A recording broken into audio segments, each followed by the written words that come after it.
man was eating in a restaurant when he suddenly noticed something strange. At some point, the restaurant had been surrounded by a large number of police officers. He quickly scanned his surroundings. After seeing that there were only a group of elderly people and two mischievous kids inside, he instantly realized the police were here for him. The man calmly placed his payment on the table, then quietly waited for the police to arrive. Police! Don't move! Don't move! Now, you're gonna slide out from behind that booth, nice and slow. Do it now!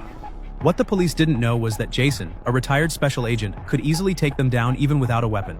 But this time, Jason chose to remain silent, because he was just trying to enjoy a vacation and didn't want any unnecessary trouble along the way.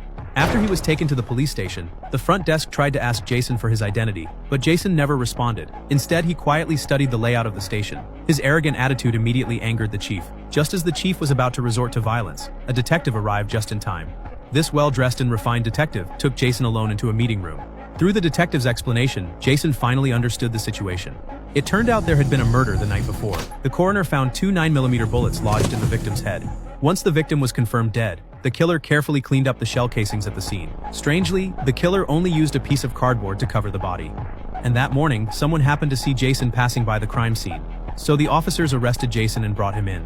That's when Jason, who had been silent all along, finally spoke. Because I didn't kill anybody. At least not recently.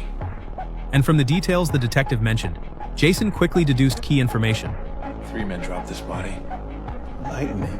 Shooter was someone who knows firearms well. Bullets were small caliber, 9mm, 95 grain, that's subsonic. A silencer was used. He also knew enough to pick up his brass. This wasn't a first-timer. This was someone who knew how to conduct a quiet, effective kill. Although every one of Jason's deductions was backed by logic, the detective still wanted to know why Jason was near the crime scene. Jason helplessly explained that he had just gotten off at the station.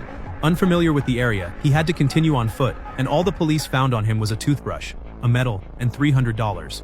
Even though Jason was cleared of suspicion, the chief still locked him up, saying the case remained unsolved. Just as Jason was growing frustrated, a cop came in and said there was a new lead. Police had found a phone number printed on the sole of the victim's shoe. Using their system, they quickly tracked down a man. At first, the man cooperated with the police's questioning, until he happened to glance out the window. Suddenly, he changed his story.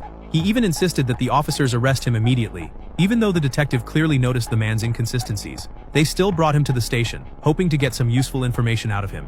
With a new suspect in custody, Jason was finally cleared just as the detective signaled that Jason could leave. Jason surprisingly refused, because his restraints were extremely uncomfortable.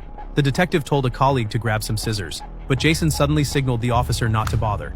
Breaking free from them was like playing with a kid's toy for him. Just as Jason was about to walk out of the station, the detective suddenly called out and stopped him.